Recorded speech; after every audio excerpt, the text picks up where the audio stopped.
Hey everyone, welcome back to ShiftCast.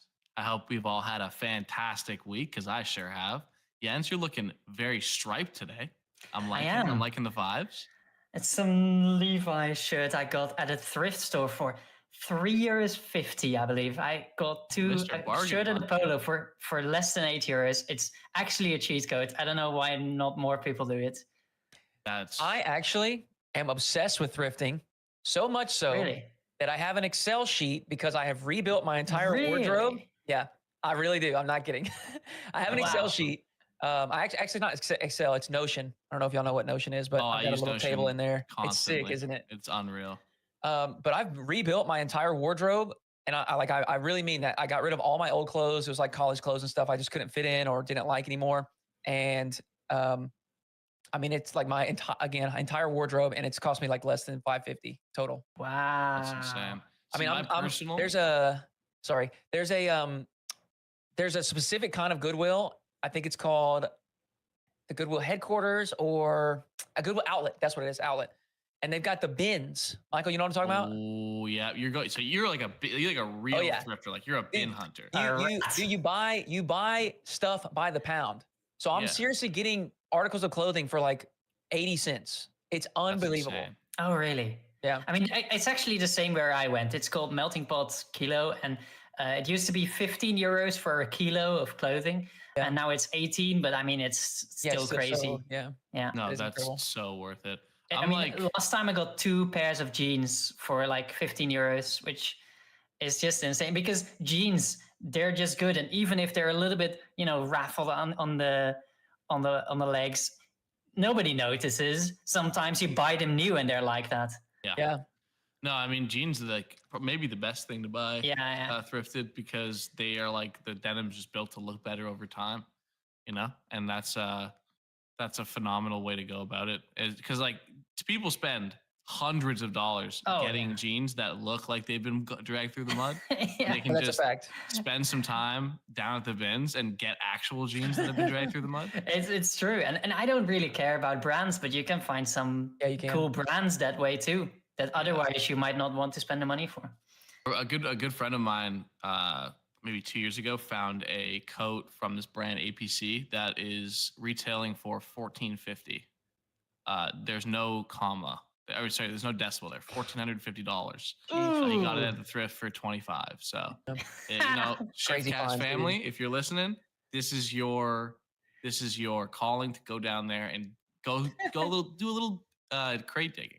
Save the environment, Yeah, that's right. Recycle some clothing. Plenty of good clothes out there. Well, speaking of saving, we've got to save we're in shambles. Uh-oh. What a segue. What a segue. Let's go. Well, let's get to talking about North American RLCS. Will a team outside of G2 and Gen G win a regional in this upcoming split? North America was, I guess the window's not totally closed, but fairly quiet throughout the trade window here. Yeah, window is closed. It is closed. Okay, so we've got the news, which is not official yet, of Stizzy to Dig, but I think we all, it's fair enough to assume that is the case. But other than that, it seems like it's fairly stagnant. Looks like SR stayed the same. Looks like SSG stayed the same. Obviously, OG and LG did as well.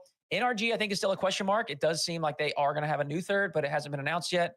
And I mean, unless it's some sleeper talent that nobody's ever heard of, I don't really know that it's going to make a huge difference anyways.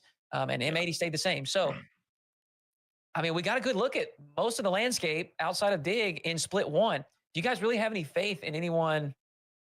I'm not saying, of course we could see a third or fourth seed grab a spot from LG OG, but do you think anybody's going to win regionals besides G2 and Gen G?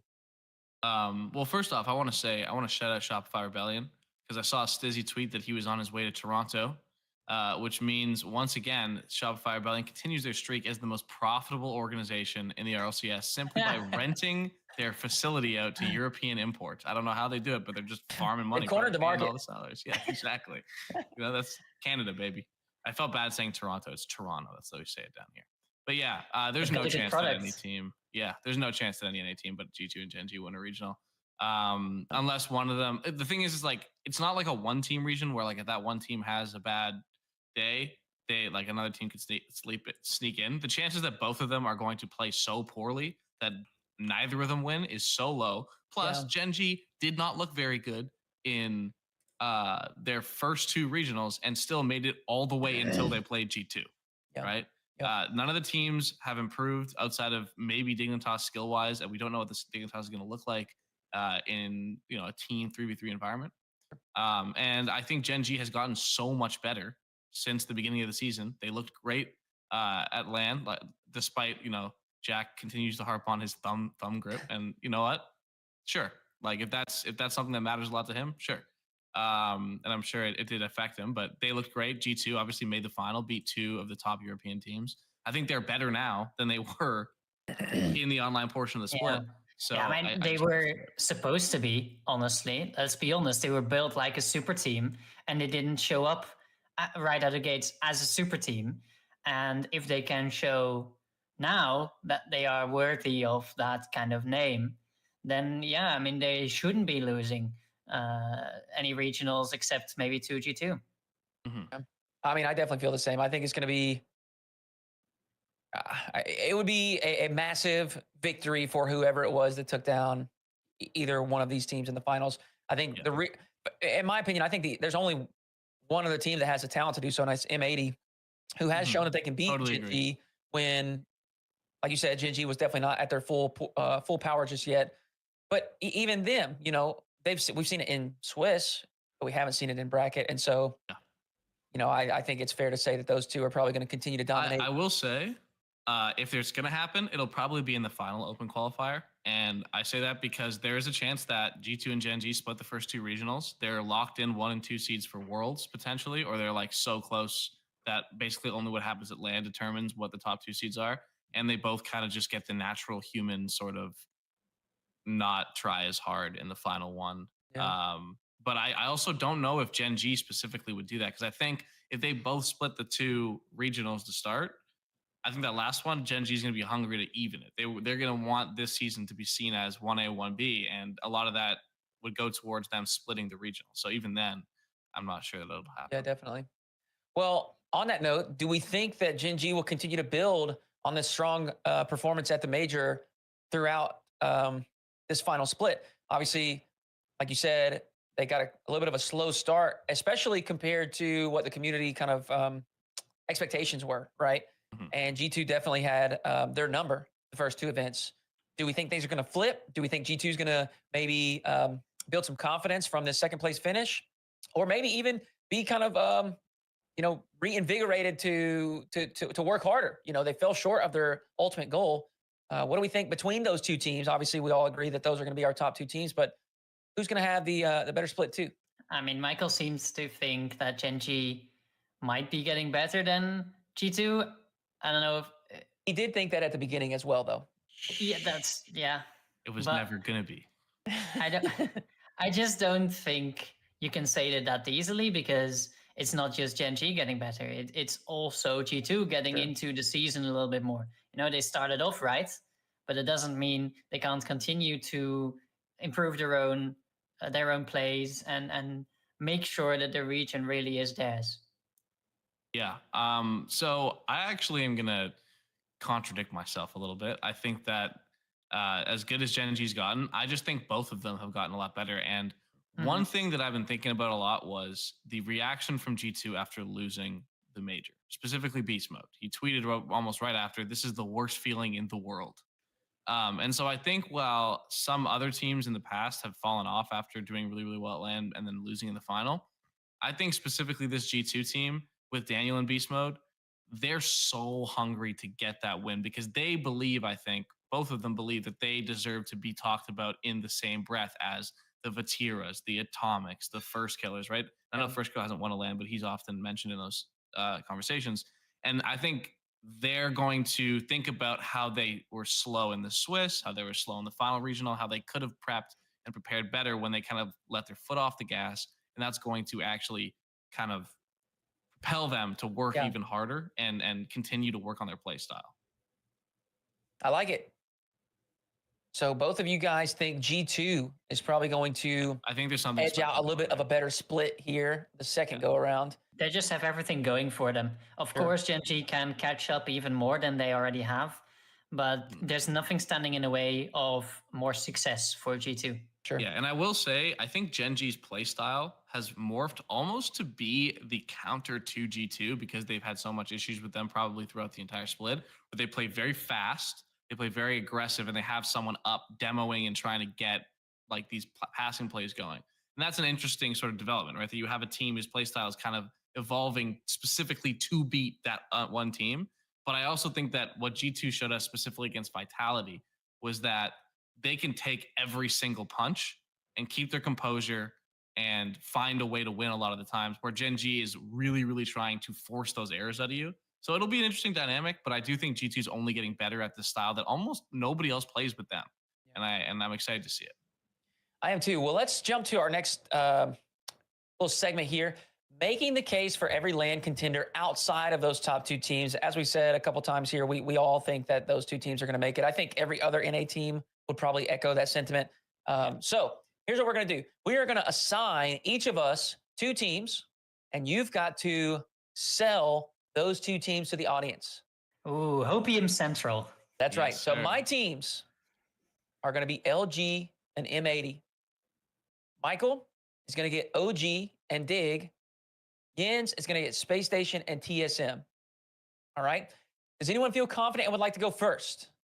Hootie, I think you should go first. Let's do it to it. All right. First up, I'm going to say M80. I just talked about it a few minutes ago. Talent, talent, talent. They have so much talent on that roster. You look back at last season, you've got Optic Gaming, who had an abysmal, atrocious, terrible winter split. They went out 15, 16, I think twice. And listen, I'm sorry, but they would say the same. They know that was a terrible underperformance. And then they bounced back in the spring split. And that was a massive effort by AJ specifically. He was incredible all season. But in that spring split, I think he just figured out a way to make it work in that team and on that system, which is part of what I believe will be, or part of what has given me a little bit of faith in this squad moving forward. They are three players from three totally different squads that have never played together. And this is not an excuse, but it is just reality where as you play more together, you get more comfortable with one another. You know, we even talked about this off camera. As we do this show more, we all get more comfortable with one another. It's just human nature. And so these guys are going to be more comfortable with talking about what they're doing well, what they're doing poorly. They're going to get more comfortable with Nick. Nas is going to be more comfortable being here. Same with Joriez. And I think that bodes well for this team as they, just team together longer. So with that said, I think that is part of what we are missing from that squad. It's that clutch factor, that trust, that mentality. And I think those are all things that are going to improve after they stick with one another for a longer period of time. So I like the M80 pick for top four this split. Luminosity, I think if there is one team in the region that has all of their ducks in a row, the team is in line with one another. One of the things I used to coach, right? And one of the things I always said, the coach's job, and I'm oversimplifying here, but the coach's job, y'all know how the geese fly? Like that's what you got to do as a coach. You have got to get all your players pointed this way. If they're all pointed different directions, if this one's trying to get stats and this one's trying to get wins and this one's just trying to coast and get a check, it's not going to work. And that team is lined up. They all want the same thing. I went and watched some Luminosity videos recently. I love Magic Bear. He's such a sweet kid. Mm-hmm. He put up just Luminosity highlights, and they have so much fun together. I am very rarely am I actually audibly laughing. I will enjoy YouTube videos, but I don't really laugh often. I was laughing because Cheese is a clown, dude. He is so funny, so high energy, so much enthusiasm. I know that Greg and Kevpert do a great job from a coaching standpoint. And, I think NA is just, it's wide open for the taking. We've got those top two, and Luminosity has shown that they can compete with pretty much anyone in the region outside of G2 and Gen G. Frankly, they were the ones that gave G2 the toughest run up until Gen G in that final regional. So I think LG can still make a run for that. They may not have as high quality of talent as some other teams. They may not have the superstardom in a singular player, but they've got teamwork and they've got an awesome system there. And I think they can grab that third or fourth seed once again. The assignment was if they could grab the first or second seed, though. No, that's not. No. Don't hold on. Slow down. Who quals for LANDON 3.0? Yeah.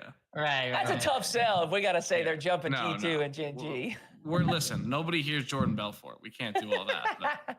But, I mean, listen, you got me on M80 for sure. LG, I was already sold on because I think they're that the confidence leaving LAN is probably is pretty big. So I can't say that you convinced me more than I was already convinced. But M80, I'm like, well, hey, y'all be sure to jump in the comments too and tell us who you think had the best pitch. Michael Yins, who's ready to rock?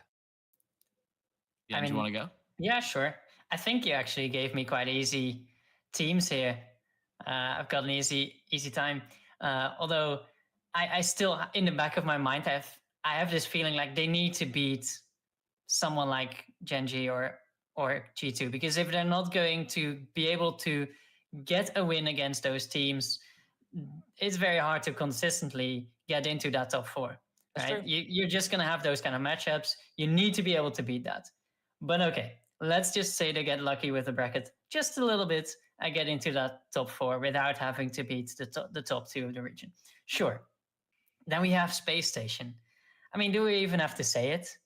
It's the team that everyone thought they should have been there. They should have already been there in the first split. The second split should be kind of wide open for them because, there hasn't been that many roster changes. There isn't that much exciting rosters out there that people really look to for these are the new ones. Everyone should look out for them. So Space Station is a team that should be able to get very close to at least, but can definitely make it into that top 4. And then TSM is maybe a little bit of a harder sell, but look at how they went through the first split. They got top 14 in the first qualifier, top 11 in the second qualifier, and then a top 4 in the last one. All they did was improve. And if they can keep that up, maybe not top 4 every time, but if they can beat enough of their competition, because that's what it's all about, right? Beating your own competition for a team like TSM.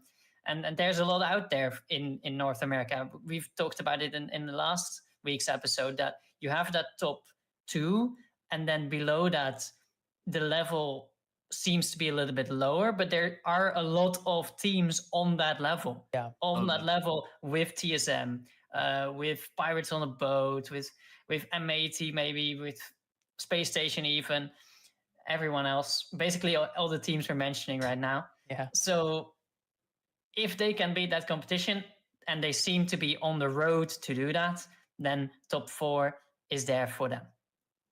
I was going to say, funny enough, Hootie, when you were talking about the teams that could win a qualifier outside of G2 and Gen G, M80 would have been my number 1 pick, but low-key, TSM would have been my second pick.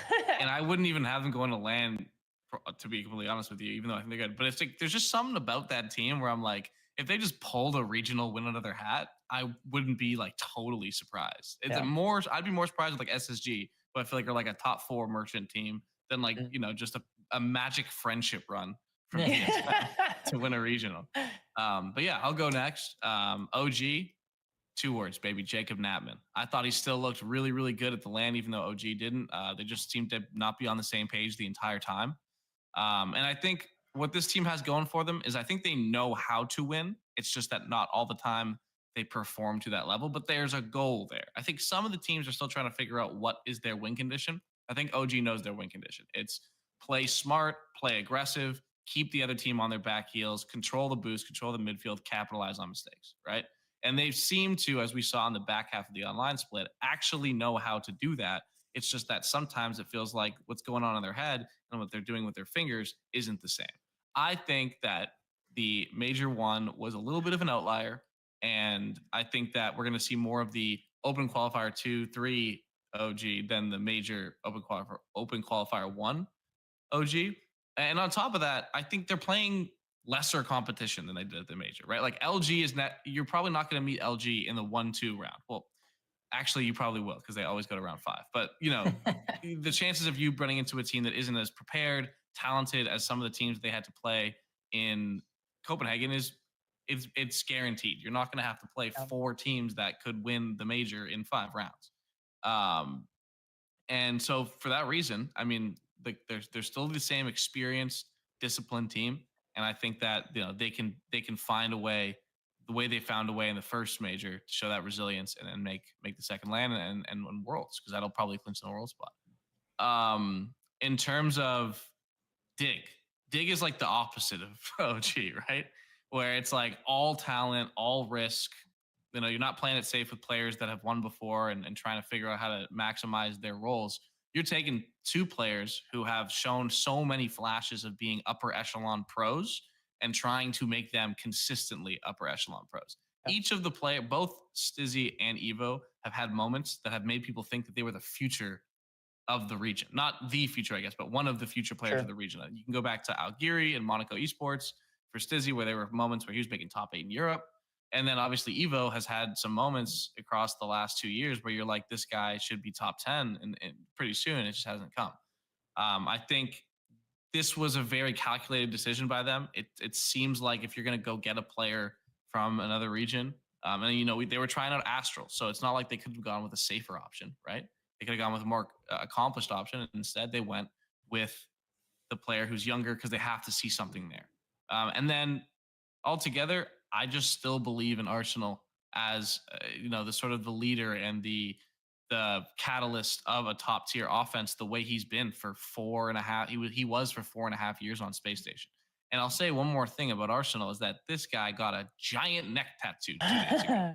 And you know what that means to me? That means he's not looking for a 9 to 5 anytime soon, because they don't like that.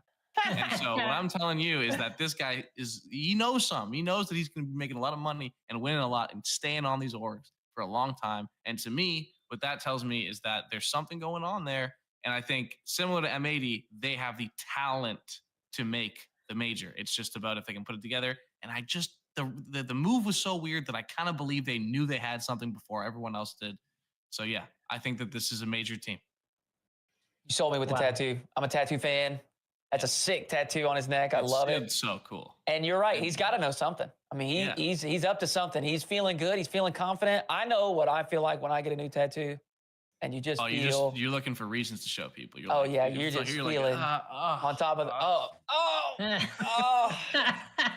You're feeling on top of the world, man. So, oh my God, the Hopium has reached new levels. New levels, man. Y'all let us know in the comments below whose cell you are buying. We got Hootie with LG and M80. We got Michael with OG and Dig, and then Jens with SSG and TSM. That's going to conclude North America. Let's jump over to Europe. Will KC, huh? Oh, I thought you said something. Will the KC, real reason, he said. The real region. I knew I heard something. Will KC continue to have a vice grip on Europe Online, or will Gentlemate's confidence post-Copenhagen carry over to Split 2? And or anything else? I feel like those are not the only two options of what's going to happen. Yeah, I guess, as the topic sheet, man, I guess I could have framed it differently. And it's that those are kind of the two teams that everyone's putting as number one in the world right now, right? Like everyone either has KC or Gentlemates. So I guess the question would be better asked, and that's my fault for not writing it properly, as which team will it be the online momentum from Karmine Corp or the LAN momentum from Gentlemates that carries them, or that is more apparent throughout the online split? I know what Jens thinks. Jens thinks Gentlemates sucks because he thinks no. He said Seiko's trash. He said Juicy's Mickey. He said they're 0-3 all 3 events. Yeah. That's so funny. Amazing. No, I made a hot take that I already didn't completely stand behind. But if you are asking who's gonna do better in Split 2, KC or Gentlemates, I would say KC has still more going for them. They certainly have me. I mean, they certainly have me feeling more confident. Right. Like if you were to ask me to, like, hey, I'm taking $100 from your bank, and I need you to tell me what you think is going to happen, and like that you place your safest bet. I'm not backing Gentlemates. I know that they just won the major, and it was obviously an unbelievable run. They were just tearing up whoever got in their way, right? But they've also shown, even at home, where it's not always the absolute top tier talent. They've shown inconsistency there. So no, especially at home, you could say. Yeah. Especially online. So they have to show that they can play online as well as they could play in Copenhagen. Can I say, I don't think KC will have a vice grip on the region. And I also don't think Genomates is going to win. Like, I don't think they'll win 2 regionals. They might win 1. I don't think they'll win 2. I think Europe actually it's going to be more competitive. I mean, those top 4 teams, right? I think they were very solidly the top 4. I think there were a couple other squads. I think Oxygen had an outside chance on catching them on an off day. I think Magnifico was the same way. I think even Redemption, if they were absolutely balling out, or maybe Team 3, if they're absolutely balling out and they caught Monkey Moon with a 103 fever, you know what I mean? Like something just crazy, then they could catch a victory.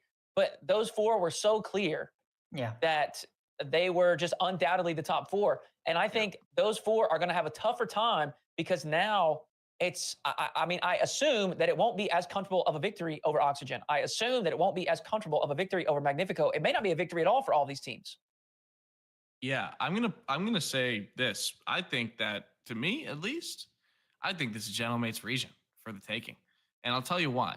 Because when you win a major the way they did, where you beat so many great teams and you don't lose, what you figured out is exactly the way you have to play to be the best team in the world. Now, how replicable is it?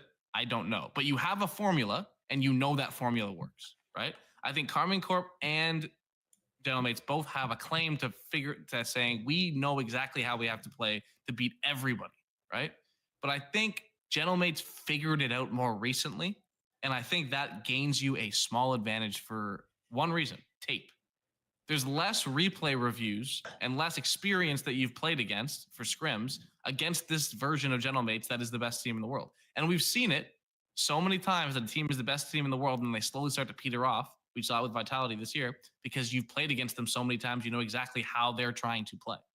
And for me, I feel like it'll be very similar to G2 after they won the Winter Major in 21-22. They came out swinging. They won 2 straight regionals and lost in the grand finals because at that tournament, they figured out the G2 that was the best team in the world. And until a split later, when people started to figure it out, you know, they went to London and they got reverse swept twice. I feel like Genomates has that small advantage, and that small advantage is going to make such a big difference in a region where the margins are so tight. But yeah, enough about that. Okay, enough about talking about good like teams that are on the upwards. Let's talk about teams that look like they're on the downwards. Vitality and BDS. Not really on the downwards, but they didn't have the Copenhagen that I believe, or anyone believes they wanted to have. BDS obviously leaned backwards out of the bracket in the top 8 to G2. And then Vitality looked a little too reliant on Zen in their attempt to make the grand final and also lost to G2. So for you guys, which team do you think is going to regain, I guess? Like, not really regain, but like, you know, BDS was seen as the second best team. Vitality was the third best team. They didn't look that. Which team do you think is going to look stronger out of the gate in the second split? This is so tough. Yeah, it's so tough. It's for different reasons, but I feel almost the same about both of them. I think Vitality obviously is coming from a whole different world where they just have so much success and the expectations are so high. But I will say this, I think there are, and there have been in the past where that kind of situation happens, and then it's going to sound bad, but like you fail and their failure is top 8, top 4, right? Like that's not really, but you fail enough to where you start to, you know, they had an X on their back, right? They had that target. Everybody's coming after them.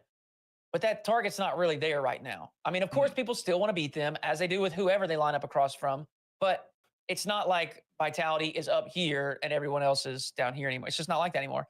But then BDS, on the other hand, is similar to what I was saying about M80. They're 3 players from 3 different squads. You know, Drali is his first season as an RLCS competitor. And they kind of came out of the gate swinging. And I think blew expectations out of the water, frankly. I think a lot of people knew that team could be good, but just didn't know what exactly version we would see. And they were consistent. They were solid. It seemed like really the only competition they had was Karmine Corp and then potentially Genomates or Vitality, whoever they ran into.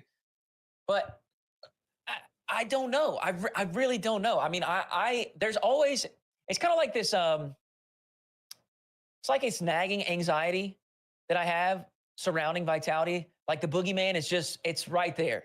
At any moment, the boogeyman might pop out and just start dominating everyone. Well, the boogeyman has a name. It's 3 letters long. Zin. That's the boogeyman. But the thing that's funny about that though is like Zin, as incredible as he is, he needs those other two. When those other two are playing well, that's when they are that boogeyman, right?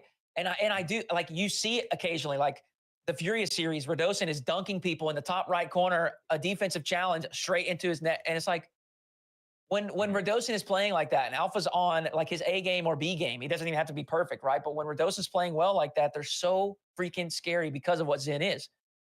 And then Vitality BDS on the other hand, I mean, Monkey Moon is just consistent. He's great. We know he will be. I think Exotic's similar. And I do get the sense that Drawley, like, will just continue to build confidence. He's been incredible as soon as he got in here. There's been no like adjustment period for him.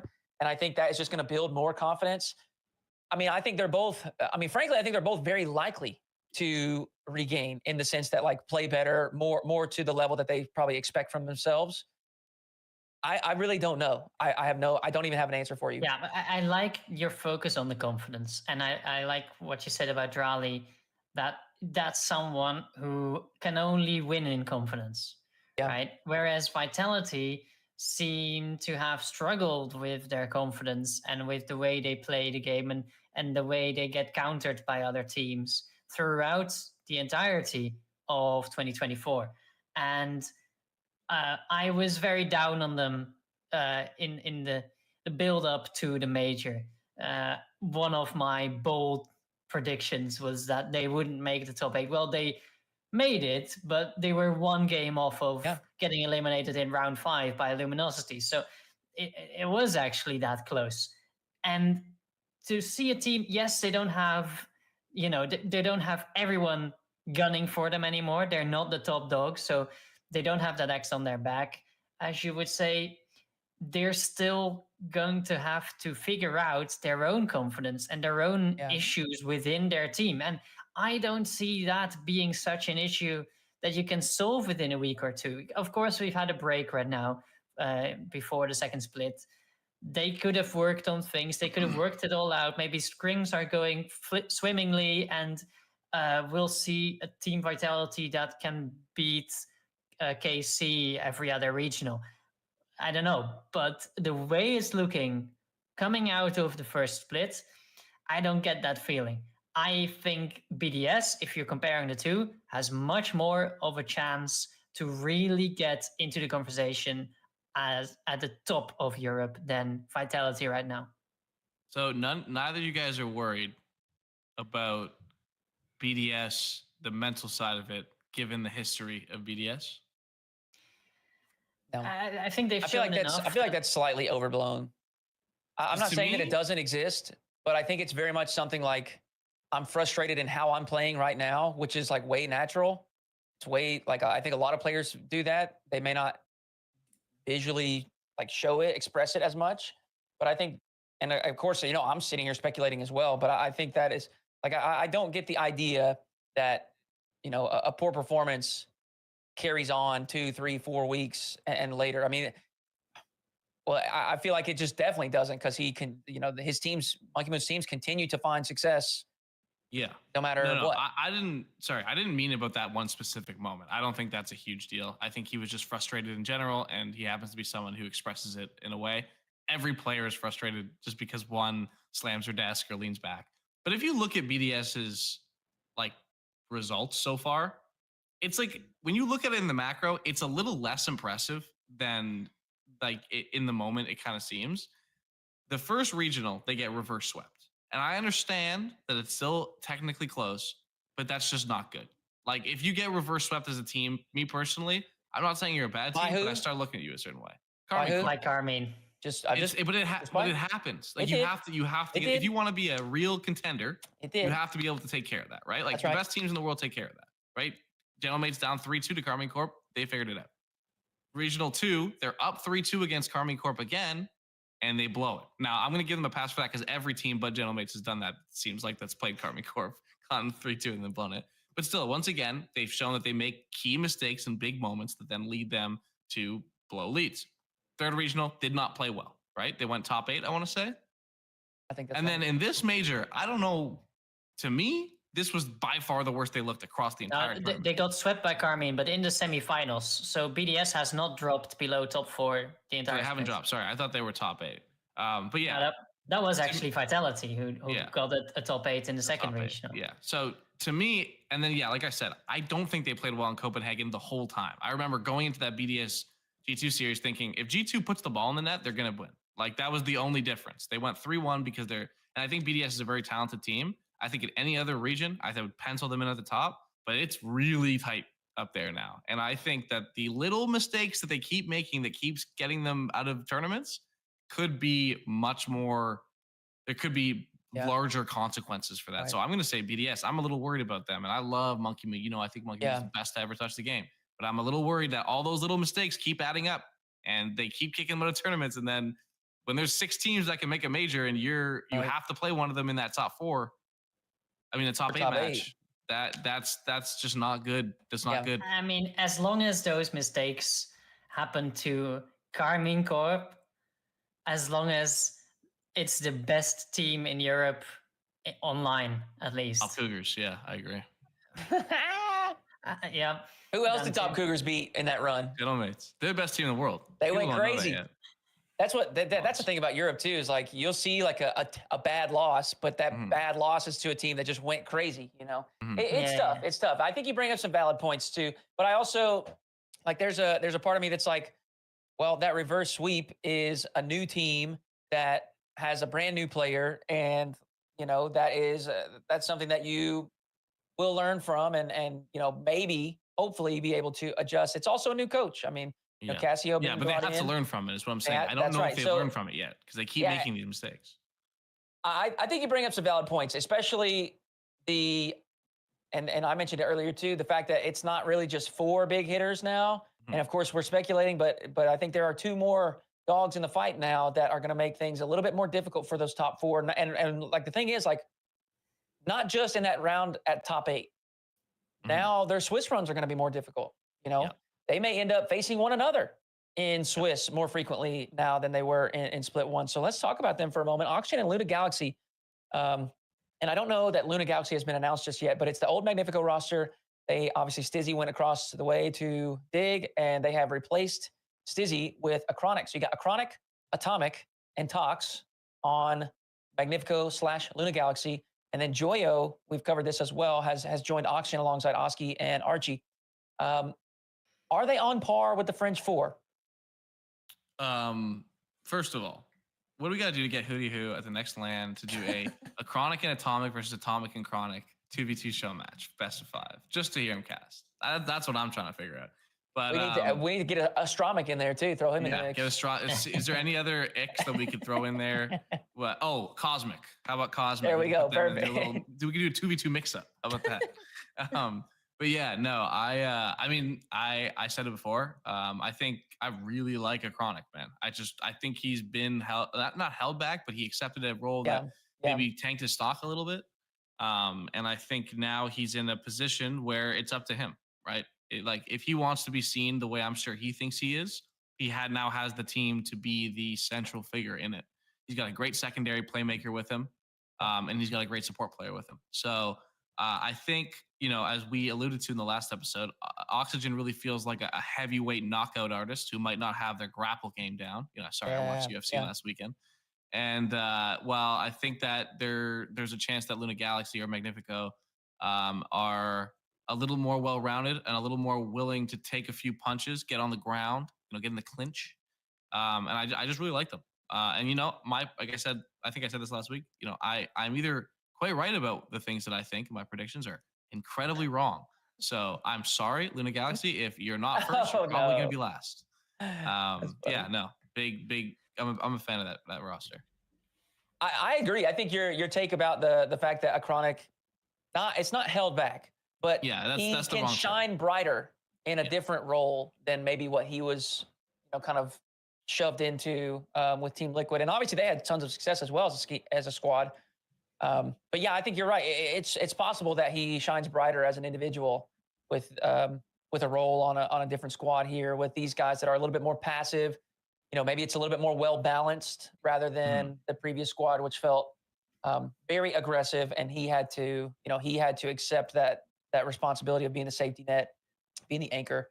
So now you can kind of take it's like when Goku takes off like the weighted boots and everything. Like he's kind of let out the gate now. So it will be fun to watch a Chronic.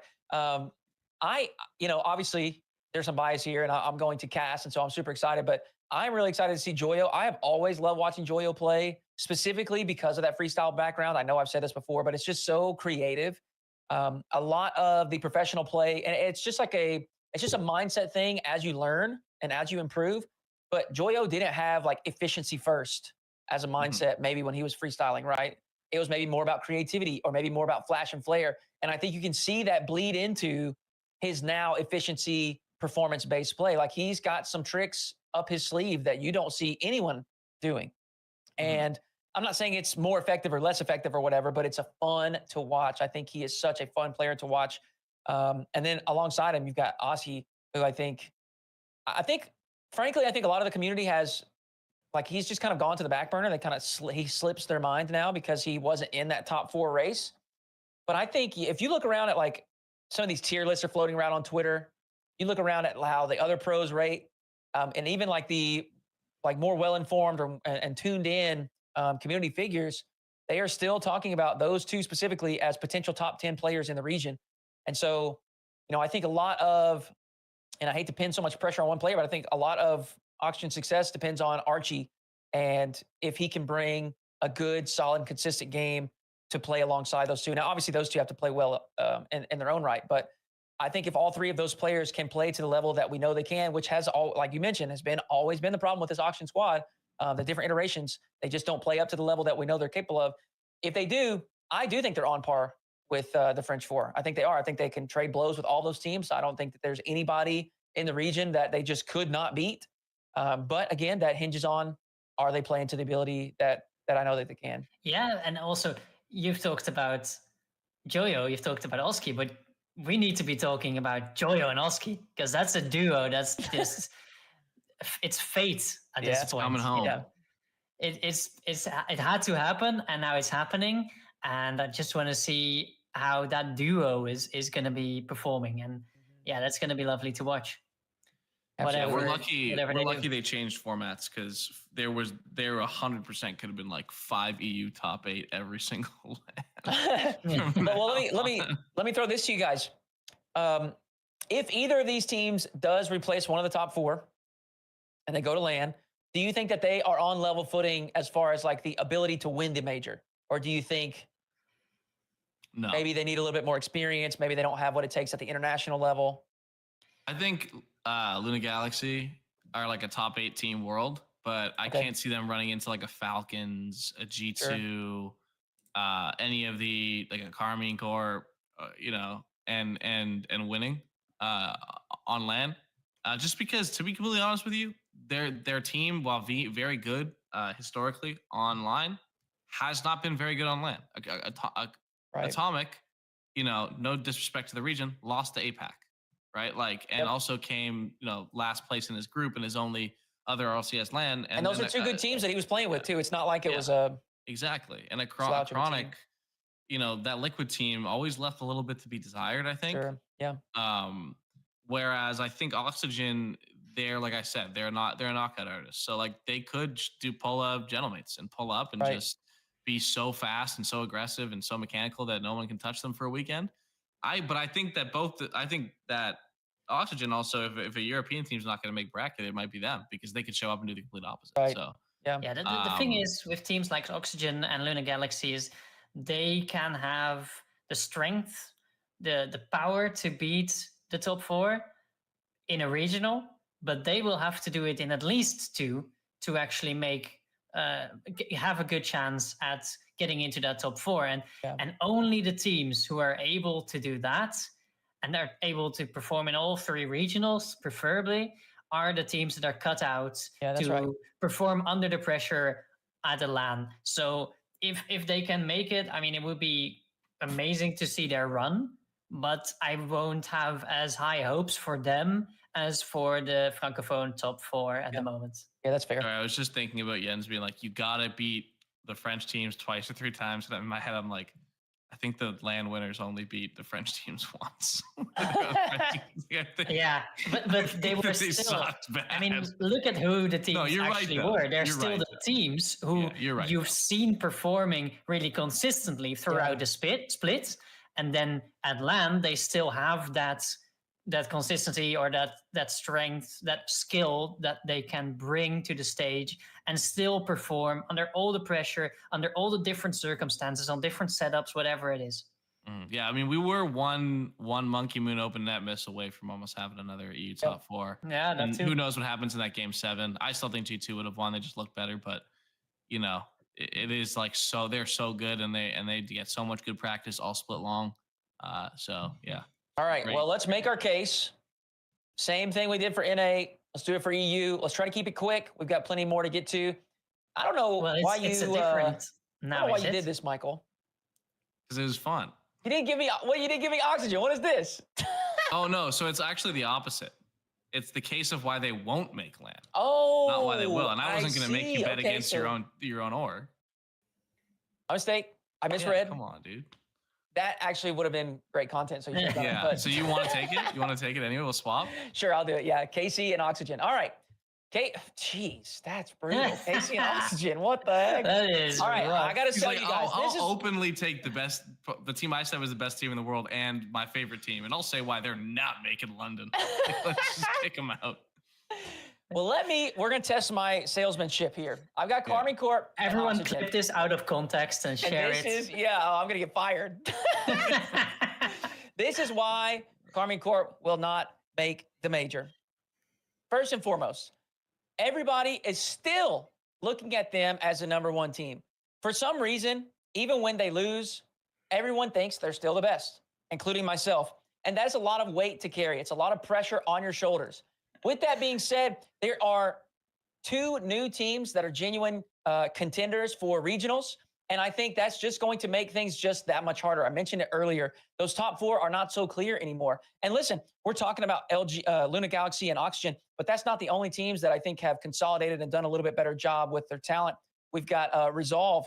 They're keeping Raziers. They've got Cash and Ivan. Now, I'm not thinking that is a regional winner, but maybe an upset here or there. Maybe grab a dub over KC in the Swiss stage to give them a tougher match as they roll into the bracket.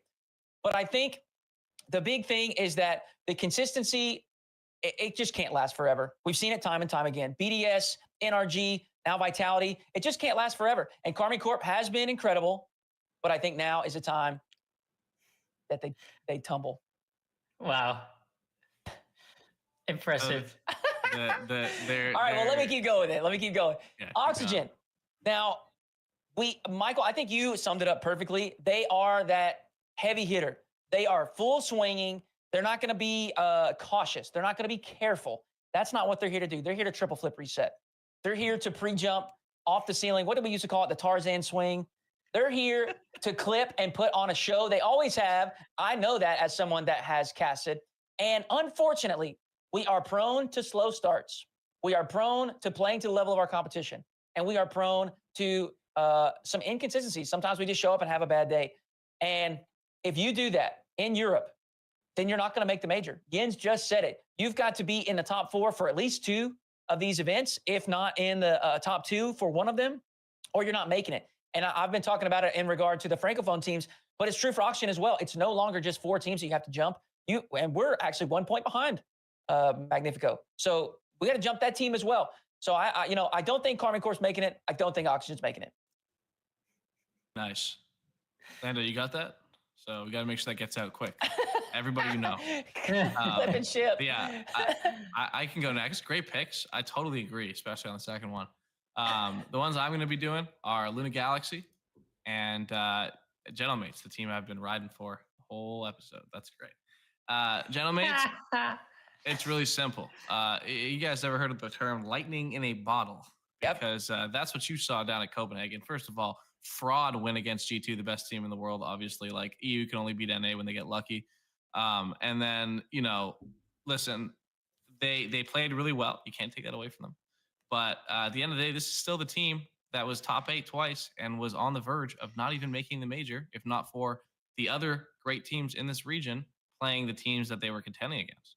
They looked pedestrian, okay? They looked very pedestrian. They looked like they were closer to the non-LAN teams than the other big three French teams.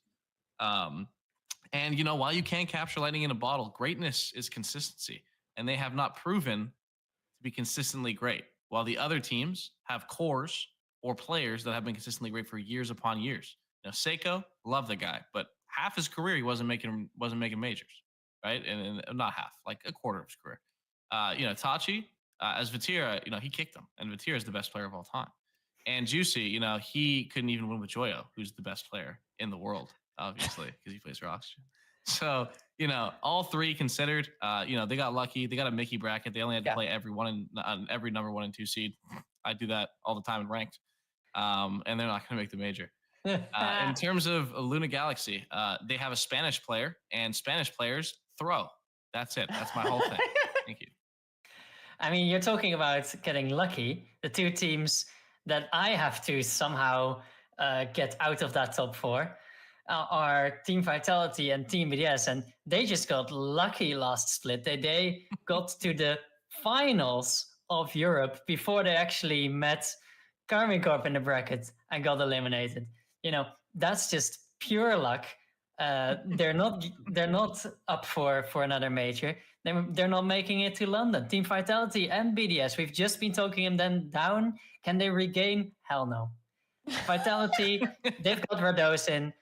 I said they shouldn't change that guy, but I have to, you know, retract that statement. It's time for a roster move, buddy. Can't keep up with Zen. Is it time to learn APAC? Team BDS, I don't know why they even try to make it to the major, because Drali is clearly not ready for it yet. So honestly, just forfeit and go next. See you in 2025. Before we move on, that most of that was all sarcasm. Before you get to typing, okay? Okay. That's not. We all believe everything that we just said wholeheartedly. Take it to the bank. There we go. Clip it and ship it. Thank you. So that is the teams that we all don't think will make the major. Y'all give us some votes in the comments as well. Let us know who you think sold it best. Let's move on to the rest of the world. Can anyone stop the expansion region super teams? Sam, who has a better chance to challenge Furia? The new look complexity. Obviously, we got Diaz alongside CRR and Razebull, or Ninjas with a more experienced Swift? Or do you think Fury is just going to keep rocking? I mean, I'm kind of a I didn't do it on purpose. Like, I'm not like following them actively. Oh, and I didn't start following them actively, but I've become kind of a delusional like Ninjas in Pajamas fan. I don't really know why. I just like really like watching them play, and I like Astronomic and I like Swift, and it's just like a good vibe. I think that they could have potentially been the second best team in SAM at their peak last split. They were just horrendously inconsistent from series to series. It almost felt like. So kind of similar to almost like a mini super broke man's Vitality. It kind of feels like when they know what they're doing and all three of their players are engaged, they can be right there. But when they just kind of fall apart every once in a while, I'm going to just hedge my bets and say that they're going to figure it out a little more. You know, Astronomic, he always figures it out. You know, sometimes he'll have an off split here and there. He'll come close, but he won't make it. But Astronomic, this guy, I don't know. He finds the best players. He develops them. And I think even if it takes a few splits, you know, he always gets back into that lane conversation. So I'm going to go with Nip. Okay. And for me, it's got to be complexity, because they've looked good enough, I guess, to at least get that major spot. Yeah. But they haven't really been able to challenge Furia up until maybe the last moment. But even then, you know, you could see it at Copenhagen, right? You could see that their level just wasn't quite there. They couldn't quite perform. And of course, it all depends on how you're feeling on the day. And there's a lot of factors that go into it. But I think you can say with quite some certainty that the best teams during the split performed in Copenhagen. And that's why a team like Complexity struggled. That's why a team like Rule 1 kind of struggled. They were there, but not quite there. And now, without Dorito, but with Diaz, right? that's actually such an exciting move because it's such a young and to a certain extent unproven talent. But we've seen that he's not just a 1v1 player, and it's time to get a really good ones talent up there again in the 3 stage, because we've had an era in Rocket League where all the new talent was 1v1 talent learning how to play 3v3, because that's where the competition was ultimately. You could win only so much in 1v1 show matches and the one-off tournaments there are. So that was the case with Scrub Killer. That was the case with Fairy Peak. I mean, not completely, but we had those top players there. And we've not seen it for a while, I feel like. There have been some other players who've been really good at 1v1. I mean, Zen beat everyone, but that was just because he was bored of playing twos. I don't know if I agree with that. Zen, Daniel, Rawas, top 3. Rawas, I will give you Rawas, but I think the others are just such good Rocket League players that they can also be very good in the ones arena, but they're not the ones. You don't think Dan's a ones? I think of Dan as like a ones main. No, I see what you're saying. He was definitely playing bubble tournaments and like kind of had some aura around his name in team modes as well. It felt like Diaz really did kind of get his. Yeah, him and Nash reminding each other. They got their rise to where they are now, like almost strictly through ones. Yes, he came on the radar through 1v1 and then, got picked up by a team. Yeah. So I want to see him do really well on complexity, and I think he can do it. Unfortunately, I think neither. I don't think either of them are going to beat Furia. Furia, I think there was a lot of question marks. I think people believed in Falcons when we were walking into the major, but I think there was still some question marks around Furia. Now, obviously, it depends on like who you ask, of course, but Furia showed what they're capable of through Swiss, absolutely pooping their way through there. And obviously, they did have a little bit of a flub, but once we got to the top 8, and Vitality took them down. But when they go back home, I think they're going to potentially three-peat. That's a kind of a bold take. But, another team that we think about when we think about the word three-peat, maybe the most iconic team because of how often that organization does it, is the Falcons down in MENA, who are kind of the Furia of MENA. Or maybe, Furia are the Falcons of SAM. Leave a comment and I would tell me which one is which. But yeah, so, big shakeups. I was completely, Ahmad just made me look like a fool because I said, there's no way they really want to make a change. And then they just did it like 2 days later, which is so cool. Thanks, Ahmad. But he's now on Twisted Minds. Venom is now on Rule 1. So my question for you guys is, are we going to see another three-peat? Are we going to see a perfect season domestically for the Falcons, or are one of these two moves maybe open up some sort of secret second level for these sort of tertiary teams? I keep seeing, and I don't agree with this, but I keep seeing everyone say they think Twisted Minds is going to jump Rule 1 with this move. They think that Ahmad joining the Twisted Mind squad is going to elevate them to a level that they think that they will be consistently competitive and even perform well enough to take that spot from Rule 1. I don't know that I'm on that train. We talked about this in the past. Nupo Nation, I think he is just too special of a talent to miss out. I do think that Ahmad is going to help raise the ceiling for Twisted Minds.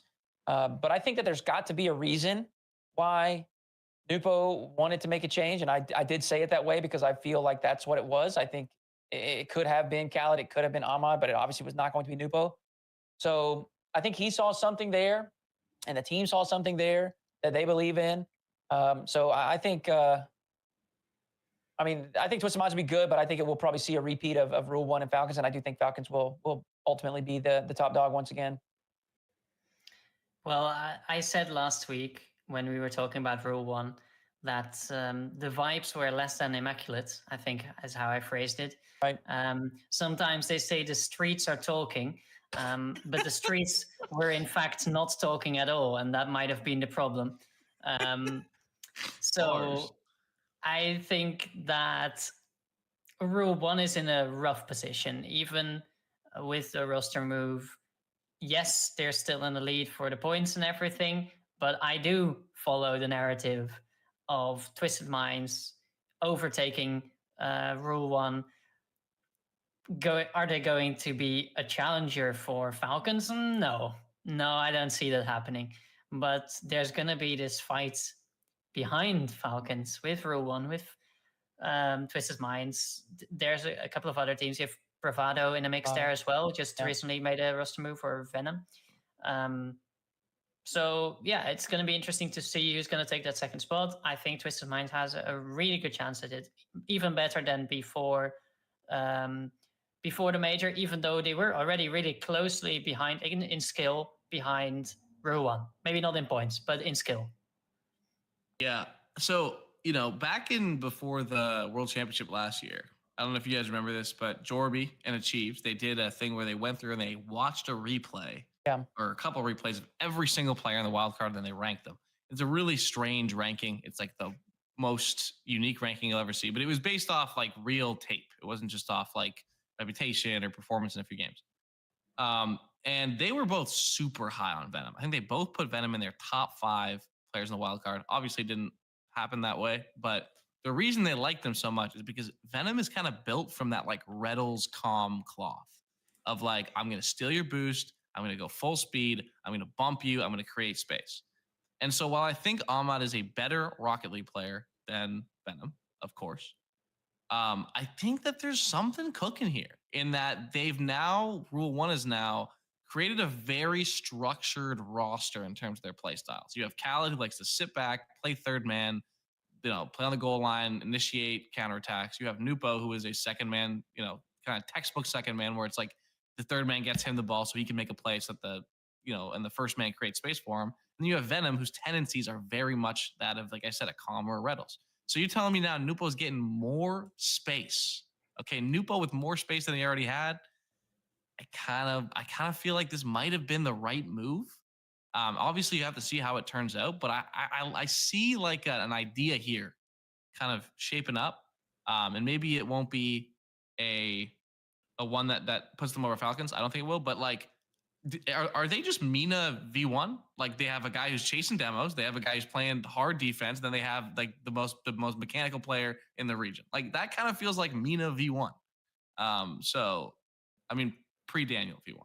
Sure. So yeah, I'm still rocking with Rule 1. I think they're doing. It will be interesting. It's exciting that there's like debate, right? I mean, I think there is probably a clear number one, and even if it's not like 3 regional wins, but everyone feels confident that Fury and Falcons are going to make it out of San Amina, right? But there's a battle, I think, for that second spot. And totally. I think that's exciting. It's just showing more and more depth in each of these regions. And for the people who don't have everything at the top of their head, Rule 1 is now Nupo, Khaled, and Venom. And Venom coming from Bravado Gaming, got replaced by Glows, who's on the team now with Nader and Vampires. And then you have Twist Minds, which is SMW, Massen, and Ahmad now coming from. I feel like those are like the consensus, like top, like all those 4 teams are like consensus, like top 12 Mina, which is cool. And then obviously you have like the young players on there's ROC. That's right. RLC Esports, so that's cool. It'll be a fun region to watch. Still plenty of talent outside of those as well. That's improving quickly. So, Mina, a fun one to keep your eyes on. Let's jump to OCE. Will the second set of open qualifiers simply be another warm-up for Power? Or will the roster move? Which, by the way, completely shatters my previous take. I said that I think Chiefs are going to jump Pioneers. Well, that can't happen because Chiefs don't exist. Super Lucky and Gus have been released. Hunter is still under contract. But Super Lucky has now joined Fiber and Amphis on Pioneers. Is it just? It's just those two. Those are going to be the 2 teams, right? Kind of seems that way. Okay, who's 1 and who's 2? I mean, I said yesterday. I think it's Pioneers. I think they're going to figure. I think I like that Amphis. I mean, Fiber's really good. I keep like looking over him. He's very good. You can't be the best team in a region with a complete weak link, obviously. But I just think the Amphis Super Lucky. The way they play, their offensive capabilities, I think that they have created like a really, really, really strong 2-headed offensive attack with a really strong support player in the back. I really like them. I think they're going to be the best team in OC. They have taken that ground zero team last year that played 2 splits and surged right past everybody, and they've taken out Kaka and they put in Amphis. Yeah, who was maybe the best player in OCE last year. Yeah, I don't know how that isn't a recipe for success. Well, they've already shown with the player. Totally. Now, granted, there's team composition, et cetera, but I don't know why they wouldn't. I feel like this has got to be an improvement. I think Super Lucky is probably still top 4 talent in the region. Banana Head Fever, him, and Amphis probably. So makes sense. I feel like that it's got to be a more competitive squad as long as they can work well together. And 2/3 of the team already has. So I expect them to be more competitive than last split at the very least. Sure. But I was impressed by what Power could do in Copenhagen against the international squad. I don't think a lot of people were expecting OCE to really show anything against international competition. And Power really did. And if they can continue to be really solid, because that's what they are. They're a solid team. Yeah, they're solid. And within the OCE, that amounts to a lot of points. Quite easily. Yes, Pioneers might be closer, but if they're going to overtake Power, I'm not sure about that one. Quickly off script. I was having this argument in the ShiftCord. You guys can join the ShiftCord on the link below. Do you guys think that Power could make the major in North America, as NA4? No. I kind of think they could. I think they could. Yes, I guess I wouldn't predict it. Yeah, that's kind of my thoughts. I don't think they're that much worse than the sort of pool. They would be in that second pack with Space Station, OG, LG. I just wanted to get vindicated for that take. I'm going to be honest with you guys. We can keep moving. I just wanted someone to tell me. And you said no, or you said yes? I said yes, and I got hosed by it because people were upset. They called me an EU fanboy. Yeah, that's fair. Yeah, people are going to overreact, and I think NA right now we are wounded. Yeah. And so we got if you sprinkle any salt in that wound, we're going to react. You know what I mean? We got baby cat. But it's a fair take. It's a clear top 2. And after that, there's a fairly sizable gap for the moment. And sure, there's some teams that have more talent and that maybe should be performing better. But ultimately, it's still a 7-horse race outside of the top 2. And I think Power would definitely fit right into that race. Make it an 8-horse race. Yeah. I can see that too. But you know what hasn't been an 8-horse race? Oh, tell me. Sub-Saharan Africa. Oh. 2.5 years it has been run by one man, 2Die4, and his teams have constantly destroyed everybody. He's continuously been able to consolidate the best teams in the best players in the region, make the best team, dominate everyone. But all these Europeans are trying to. They keep adding these more and more European teams who have given up on trying to make it through EU because they're scared, coming down, trying to take 2Die4 and Limitless' spot. Some actual legitimate pros now have relegated themselves down to SSA. Not relegated, moved. VK Salem, one-time regional winner, now competing in SSA. So my question for you guys, is Limitless still going to hold court, or will the Europeans finally knock them down from their throne after now 3 tries? They hold. I think they hold. Yeah. They hold, maybe by one hair on their chinny chin, but I think they hold. And I'm going to say this too, and I hope this doesn't sound bad, but they need to enjoy it, and then they need to get right back to work. Because if the rules don't change, it's going to be more teams. It's going to be more imports. We're seeing other places. We haven't talked about APAC yet, but we're going to. There's another import over there. I think what's happening is these regions, Europe, North America, SAM, wherever, it is getting increasingly difficult to represent your region on the international stage. There is so much talent, and now the spots have been trimmed down for North America and Europe, and then there's also no wild card. And so I think that has yanked away some hope from some of the teams and some of the individual players, and they're looking at ways to get back there or to give themselves a more realistic chance. And I'm not going to say that I like it, but if it's within what's allowed, I can't blame them for it. I've already made my stance clear on this. I think Psyonix, you at the very least should be physically located in the space that you're competing at. Yeah. I think that is a terrible change. I don't know why they're allowing North Americans. I don't know why they're allowing me to sit right here at my computer and play in APAC. I don't know why. It makes no sense to me. But the players are pursuing opportunity. They're pursuing chance, right? And like I said, I don't have to like it, but it's not against the rules, and they're going to keep doing it. So I do think they hold, but I'm really hoping that they are able to continue to grind and maybe even boot camp for a small period of time in the off season in Europe or something, do something to give themselves a chance to play higher level talent on a more consistent basis. Cause I want to see, natives or at least people that live there continue to represent those regions. Totally.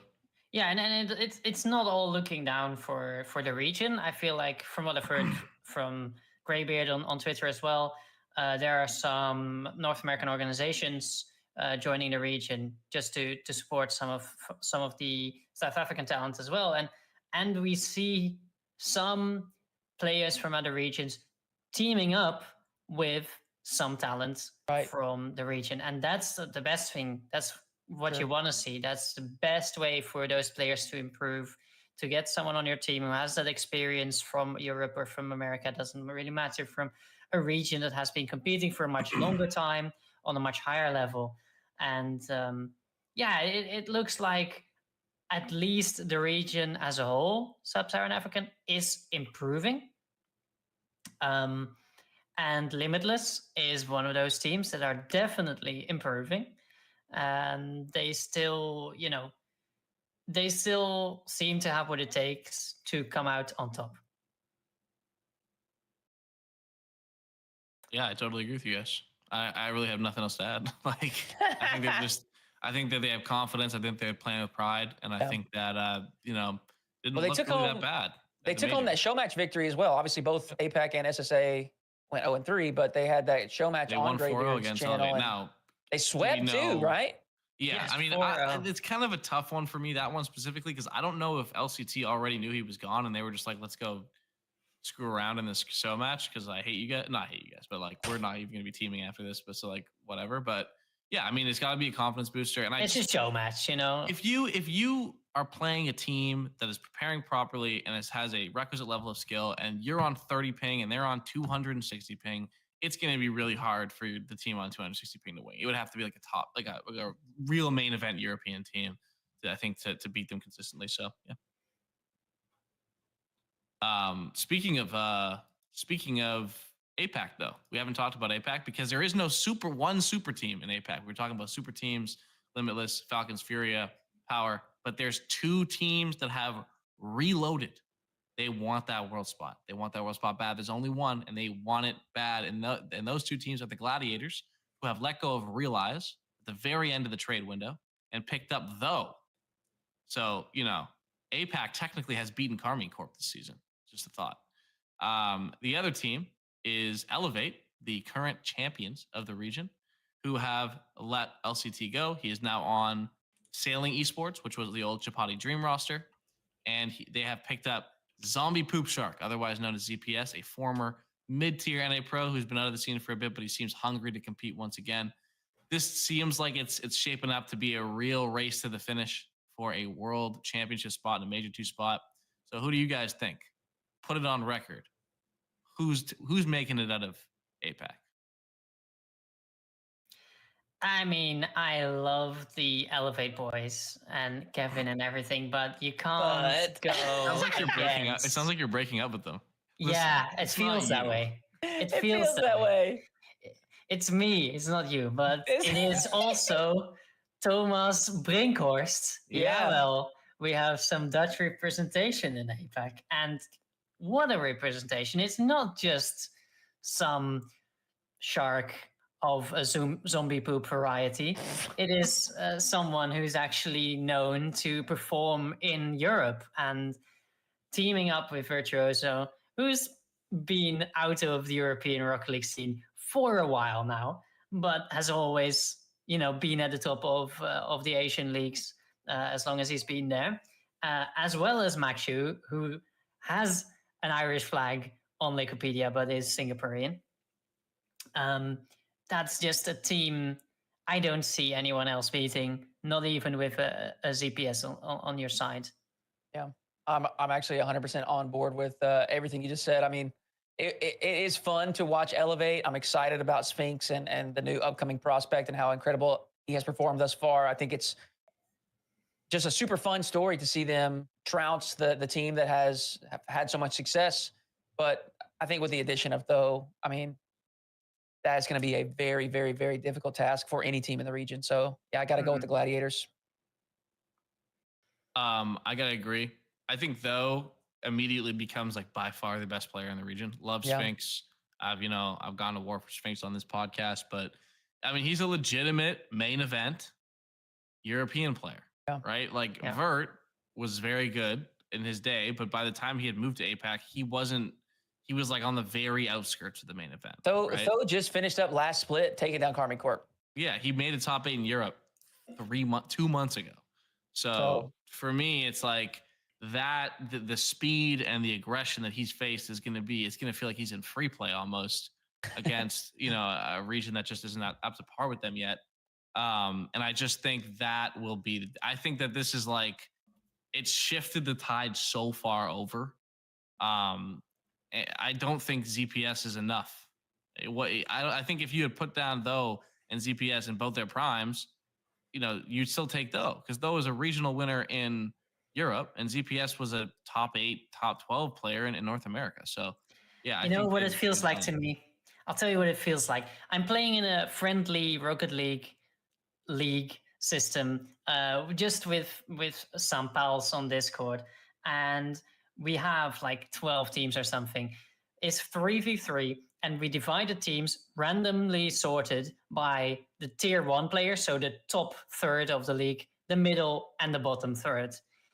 So you have a tier 1, tier 2, and a tier 3 player on your team, and some of the teams just happen to have the best players in the league on there in the tier 1, and then whenever they score, it's tier 1 cringe. Tho is just gonna tier 1 cringe all over those teams. Oh, God. Oh my God! I was wondering where it was going, and that was such a satisfying ending to that. That's what it feels like to me. It's tier 1 cringe. Tier 1 cringe. Yeah. I mean, yep. That's all I got. Yep. Yeah. Let's jump to the next segment here. We're gonna be done with previewing all the regionals. It's coming up soon. I guess one thing to throw in here is mentioning that they are balancing out the quantity of regions competing. So last split we had actually every single region, and then we'd have Europe, but they're kind of splitting things up now. So that's a welcome change. You can get on Wikipedia and check out who's competing on what weekend. But let's jump to our next segment, Silence the Doubters. All three of us will select a player or team that we believe will silence any doubters in Split 2's online portion. Does anyone have a player or team in mind that they would like to shout? If not, I would. Okay. I would. Knock it out. I know I talked about how much I liked Ninjas in Pajamas, but there's one player in SAM that I'd really like to see, independent of how I think they're going to perform. I think that they're getting the public image is starting to turn on them a little bit, and I'd like to see them. I believe they will get back to where they were last season. And that's Razebull. Okay. I think there was a lot of noise about the CRR Razebull duo last year, that they were this like explosive, super fun, the offensive heavy duo that were tearing out North America, that were a serious contender to win Worlds. And I think a few people have started to point the finger at him. Now, I don't know if that's just like the Spanish community because they're trying to ride for their guys, and he's the odd man out Spanish-wise there when Complexity was 2 Spanish players and a South American. But I also thought he didn't play as well as he did last year. I think that there is a peak for Razebull, which is just an absolute. He's just dazzling to watch, and I didn't see that as much as I'd like to see. We saw it a little bit. Remember that full field redirect off the corner? Yeah, it's hard to forget. But I think he's been an up and down player his whole career. They didn't have a great 2021, 22 after they made the first major. They didn't have a great first split in 22, 23. And I think, he goes up and down, but I think the pendulum's about to swing back. Complexity has always done really well to just, respond to pressure, respond to the moments where people kind of count them out, including myself, apparently. And I think I want to see Razebull do well again. I think that the league is more fun when he's great. I think him and Yan have almost always been elite at like different times, and I'd love to see them just like peak of their powers. Yeah. Potentially the 2 Sam goats just go at it. I'm calling out Razebull. You better do better because I need to see you back in your prime. And it's so fun to see a South American player not from Brazil being at that level. Yeah, that's right. I mean, I have a coach, but I'll stick with a player because that makes more sense. So my pick is Radazan.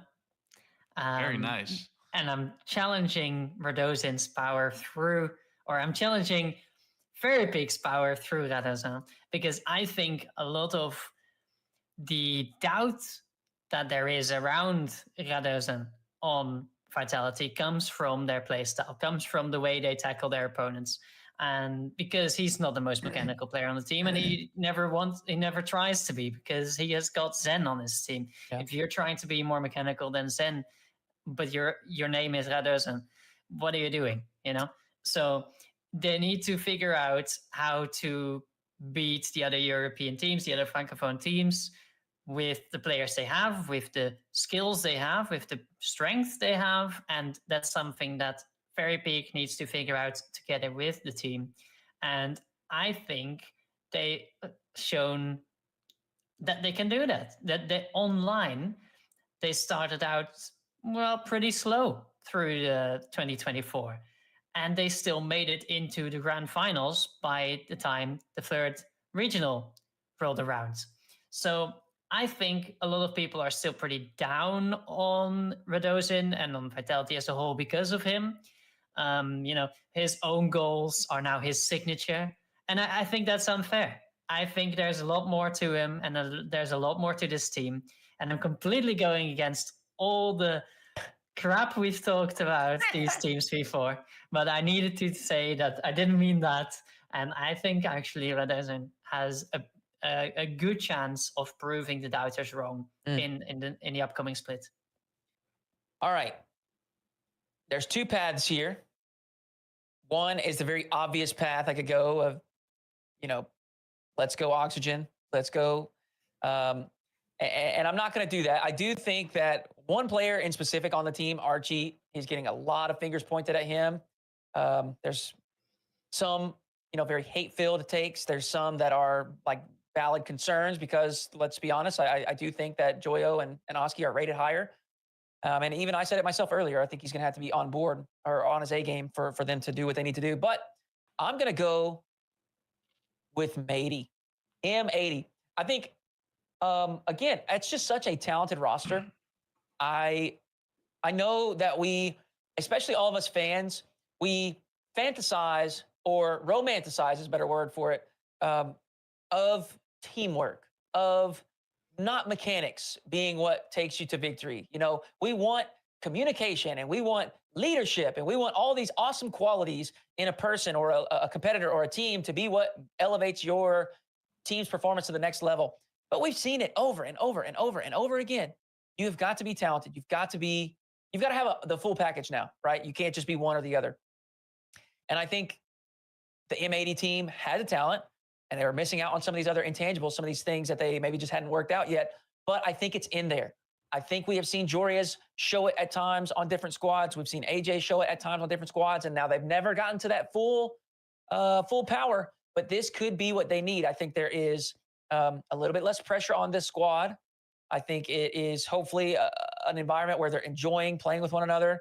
I love what M80 has done as an org, grabbing some different players that they think have high potential, but maybe, NAS is unproven. So, kind of putting their faith as an org in those players. I like that. And I believe that it's there for the taking, right? And if they are hungry, I think they can grab that third, fourth spot in North America. And who knows, maybe even a second seed or something. They've beaten Gen G before. Who's to say they can't do it again? So I think M80 is going to show everybody this split what they're all about. Well, I've been burned on this exact segment by Joris the first time we ever did it. So hopefully he listens to you, because he damn sure did not listen to me. Well, let's go on to our next segment then. We've got speed taking, which is we've got to rebrand this. We've got to call it something else because it's never speedy. Yeah. And I'm just going to once. Just once. I'm just going to do this because, and I haven't done it yet. I'm going to take this take for myself. Ooh. No. Seiko and Alpha 54 are higher on the GOAT list than Garrett G. Wouldn't be speed taken if we didn't have some GOAT talk. Don't you dare say that. Garrett G is an icon, a legend. He is a role model. He is still a competitor, granted not at the top tier anymore, but this guy was at every world championship from season 2 to season, I guess what it would be, 11? 22. It would have been the 12th season. 12th season. Oh, no, the 11th. 11th, okay. That is unfreaking believable. I mean, now, he didn't have the highest highs as K-Dop, but that rivals like the longevity, right? And I think that there is something there to praise, the discipline, the work ethic, the hunger and drive to continue. And Garrett is also a unique player in the sense that like, he did not bounce from team to team. And I know that there's different people with different opinions on that kind of stuff, but I think it just, again, shows a level of work ethic and leadership and maturity. And those are things, I just got done rattling off how that stuff doesn't matter anymore, but I love that stuff. And here's the reality. Alpha 54 has one world championship. Seiko has one world championship, and so does Garrett. Now, Seiko has a major championship as well, right? So does Alpha has any other LAN wins? Spring major, Boston.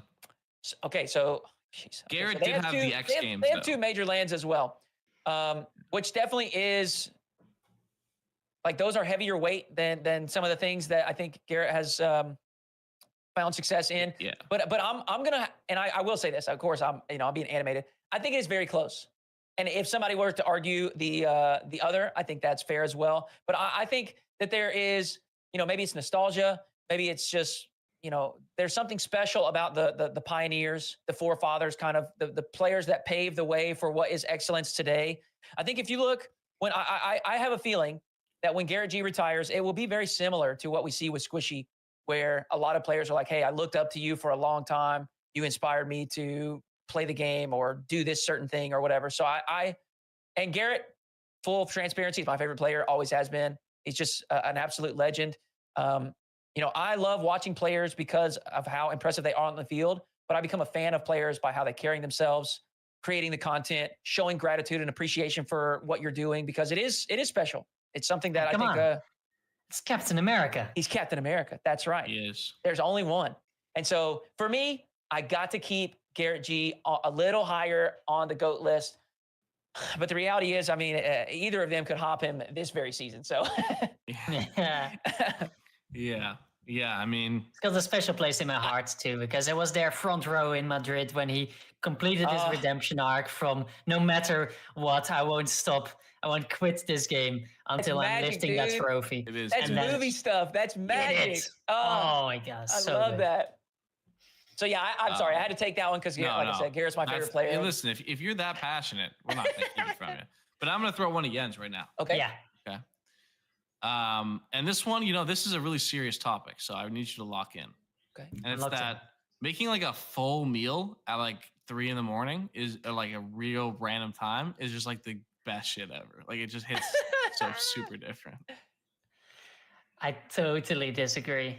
Oh, I totally disagree. You seem like you love your he was routine. Offended. You seem you love your routine. No, I had dinner at like 10, 10:30 tonight. So it's not even that weird for me to be like super late or anything.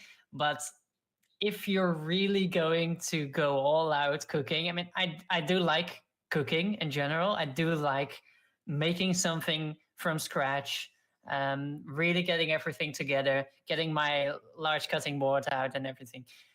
But if you're doing it at such a weird time, you're just screwing up basically the next 2 to 3 business days. It's just, there is no other way around it. It's making yourself jet lagged and not even getting on the plane. That was the most boomer thing I've ever heard. 2 to 3 business days. That is great. Get your ass to bed. Let me ask you this: what if you are not sober? If you're not, that's so different. That's different, right? That's if so you're not different. sober. I mean, you don't know this about me, but I literally have a reputation for cooking dinner when I'm not sober. Like the first thing I did when we went on like a student bar hopping session, we got back actually we were staying over at one of my friend's rooms in the city center, and I live just 2 streets away. But it was a little bit out of our route to where we were staying over. It was like 2 or 3 a.m. and 2 of us were a little hungry, a little peckish. And I was like, what the hell? I'm gonna make pasta. So I, on my own, went to my own room, went to make a full pan of pasta, and I put everything together and brought the whole pan to the other student room. So I mean, it was actually great food. I bet it was magnificent. Smacking. It was actually good. Yeah. I have such a in a similar vein. I have such a vivid memory of when I was in college. One of my roommates was like, he was a huge cook. Like, he loved cooking food, all that stuff. So his aunt got him like a little vial of truffle oil for his birthday. Yeah. And I remember just like coming home from the bars one night, and he was like, I'm bringing it out. And he made like a giant bowl of pasta and put the truffle oil in it. And like, I swear, top 4 like most euphoric feelings of my life. I understood why it's a gajillion dollars to buy that. I mean, it hits different if you're looking at it that way, but oftentimes it's more of a necessity when it's not after a night out. It's like, oh, I'm just hungry, but I'm also tired, and I need to do one of the two, sleep or eat. Or I'm just suffering for no reason. And then when you choose to actually eat and cook a full meal because you don't have anything left in the freezer, it's just, no, not a good time. All right. Okay, let me throw one over to Michael. We talked a little bit about this GOAT stuff, so let me throw this to you. Zen is already the GOAT from a skill perspective. Before you go, outline what is skill perspective? What does that actually mean? Yeah, so I think there's 2 ways you can look at this. You can look at, is he the best player at Rocket League that there's ever been in the history of the game? I think in this case, at that time, relative to no, like in general. And I think in general, the best player, the best player at the time is the best player. I think this is more of a question of, is the gap between him and the second most skilled player larger than it's ever been? To which I would say no. I think there's 2 other times in which the gap between the most skilled player and the second most skilled player was a teeny tiny bit larger. And that was when Justin first came into the RLCS. And I think when, in terms of pure skill, not game sense, just like mechanical ability. And then I think the second time was RLCSX Monkey Moon. I think that Monkey Moon's fundamental skill and understanding of how to get the ball where he wanted it to go using his car was so much further ahead. That's why he dominated. And I think Justin, the more advanced mechanics, I mean, they completely dumbfounded the rest of the league. And a lot of, basically the entire league had to change because of what Justin was doing, right? NRG had set their team up in order to maximize his talent. And they immediately became a world championship finalist, right? So I think Zen is within those 3. I think you could also talk about, I was thinking about maybe Kronovi, like really early on, but I think Kux was right there with him. I think that they were, kind of the figureheads. And I think Kux, you could argue, was more skilled because he was so unorthodox in the way he played that he maybe thought of the game on a more skilled level. And Kronovi was more of a master of the fundamentals from SARP BC. But yeah, so I think I would still take Monkey Moon. I think winning 10 events out of 12, was it, or 9 events out of 12 in Europe is just a proof that you understood the game on a level that the rest of the world had not yet figured out. And then I think Zen would be right there with Justin, where their ability, what they were trying to do, no one else was trying to do. So the rest of there was almost a buffer period where the rest of the world had to figure out why they were doing what they were doing and then replicate it. Jens, do you agree with that? I agree with Kronovi not being at the top of his time. So, so I got him one. I got something. And I'll take. No. I think generally, yeah. I like it all, but I would shuffle the players, and my top would be Zen. Yeah. Zen. It would be Zen, then Monkey Moon, Justin. Yeah. Yeah. Actually, I think I'd probably throw Justin above Monkey Moon as well. So I think Monkey Moon was a lot here. You can't go wrong with him. Monkey Moon's a lot here. When I think skill, I just think mechanics. Mm-hmm. Yeah, exactly. We're talking about skill. I mean, what do you count as skill? But I think it's generally assumed in this conversation. It's more from a mechanical point of view, and then yeah, that's pretty much what it comes down to. Yeah, I mean, I'm there with like all of the people, and it is, it is a debate. So and it's totally subjective. Hoodie, let me throw one to you. Come on, because you're a former coach. Yeah, you like the coaching. The top 5 coaches of all time are Safthew, Farah, Eversax, Chrome, and Gregan.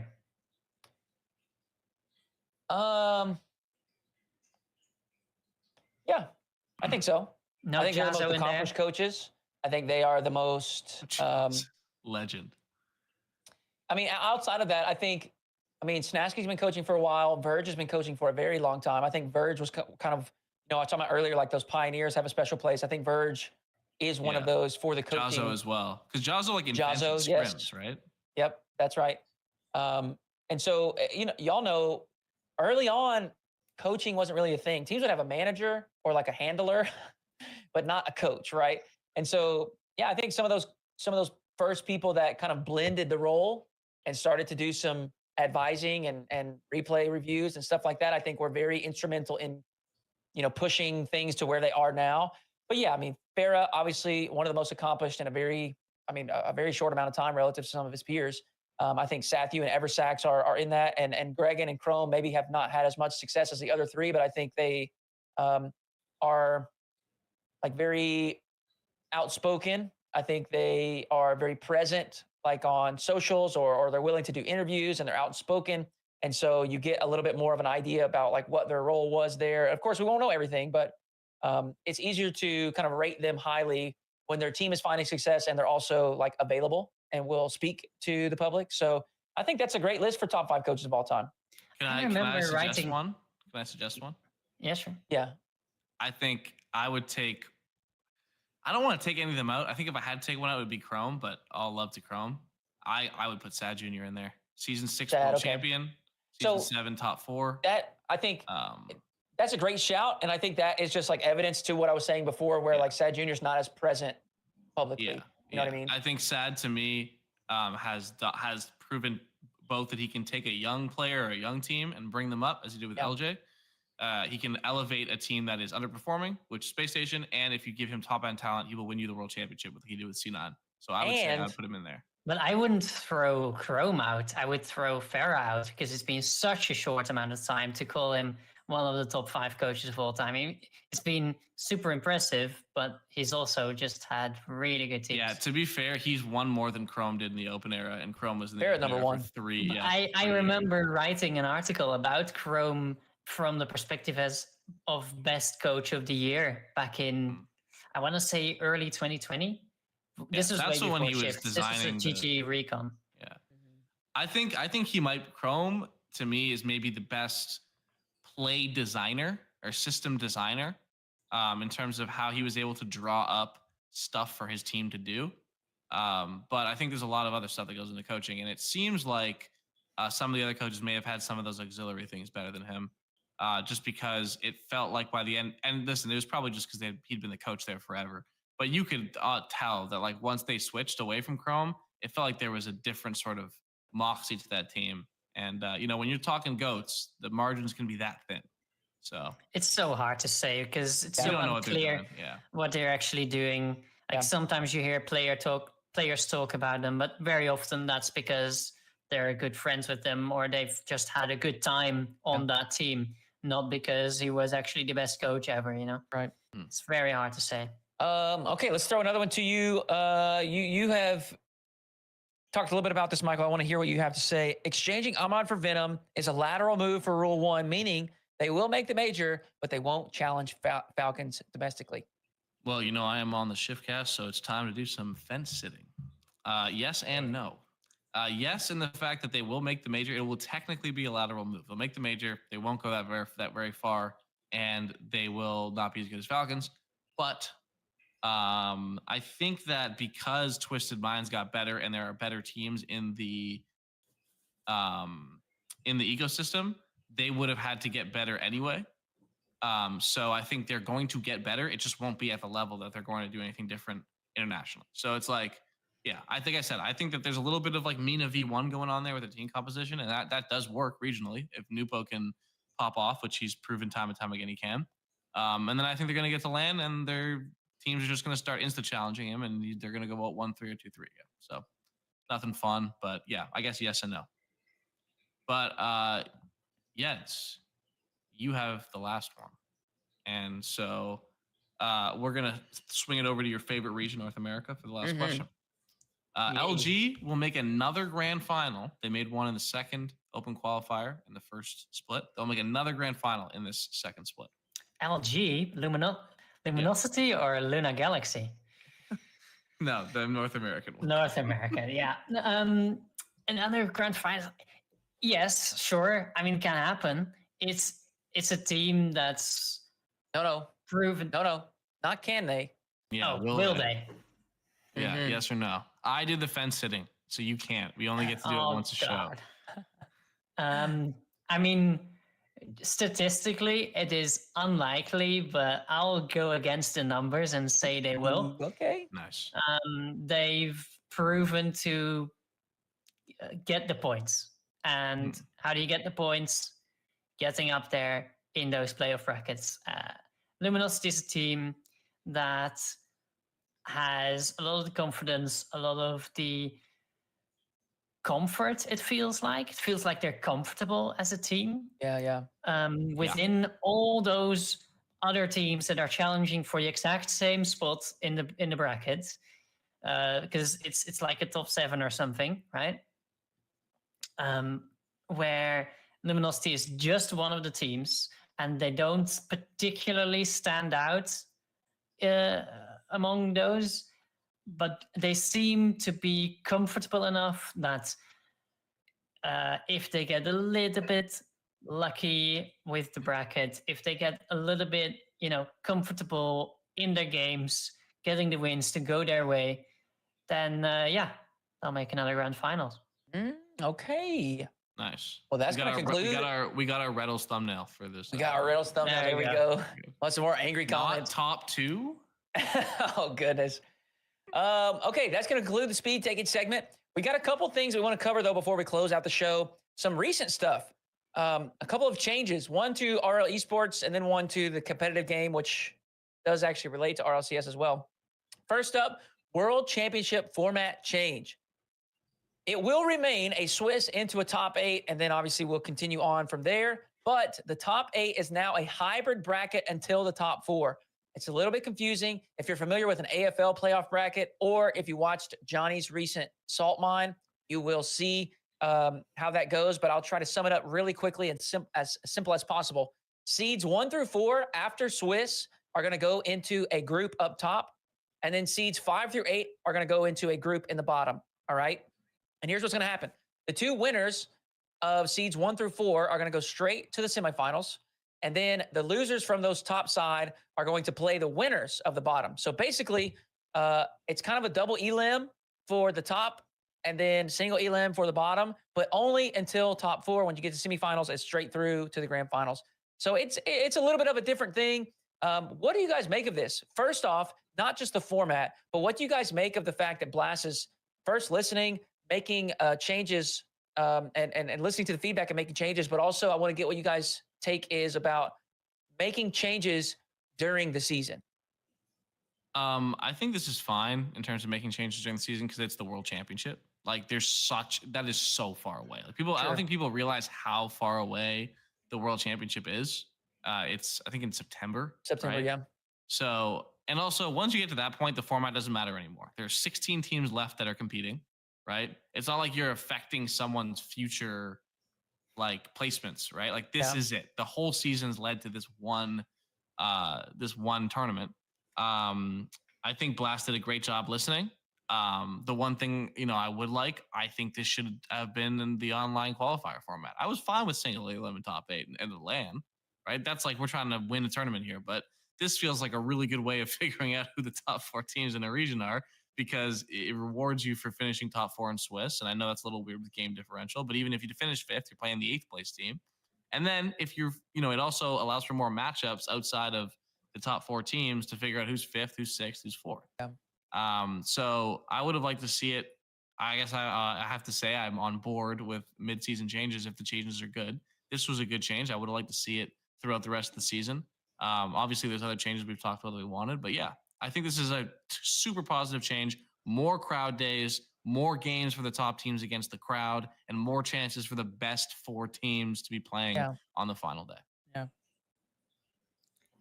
Yeah, I actually don't know who's behind this change.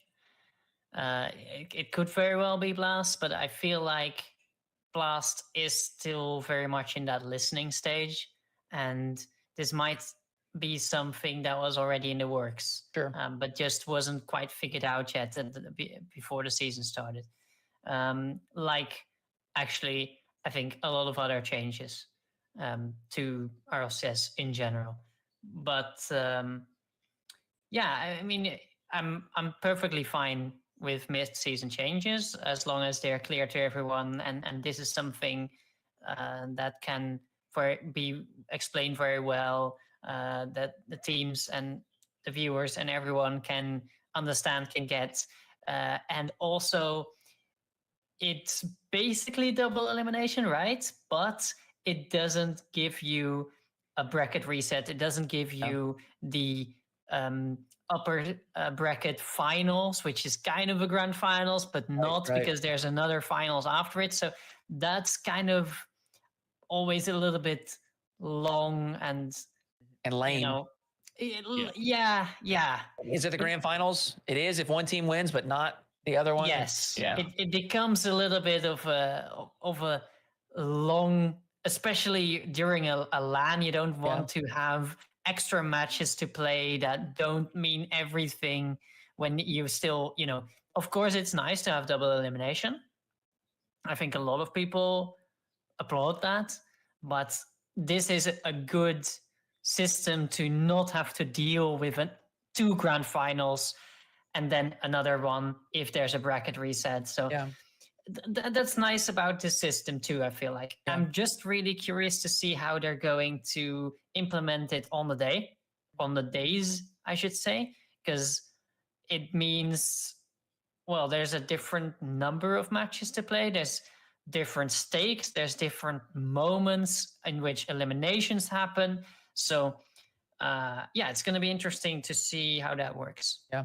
I will say I'm definitely a little bit more skeptical and hesitant to mid-season changes. I think it's a slippery slope, and I think when you initiate something, it is important to have things outlined. But I think you guys are right about about the things like the stipulations, I guess, that you guys have outlined, where it's like it needs to be clearly communicated. There needs to be like a clear and concise reason that we're making these changes. And like what Michael said too, this thing is months away. If this was like 2 weeks out and they announce it, I think that's not good. But overall, I think you nailed it. Like they're listening to feedback and they're making the changes, and I think that's obviously a positive sign. It's also everyone still has to sign up, or like has signed up in the last week. So it's not while everyone has already signed up. You know what you sign up for, literally. Right. Yeah, like for example, me, like I was obviously going to dominate quals, but after I saw this, I was like, this is just ridiculous. They're doing this, so I just decided not to sign up. But so Psyonix lost an elite talent. Just go. That's all I'm going to say. Yeah. But there is one big gameplay update, and we have not had a Rocket League gameplay update in years, and I am not exaggerating. This is a gameplay update. They have applied a small graphic indicator on your teammate's nameplate to show the boost level. And I think this is very, very much geared towards your casual base, your ranked solo queuers specifically.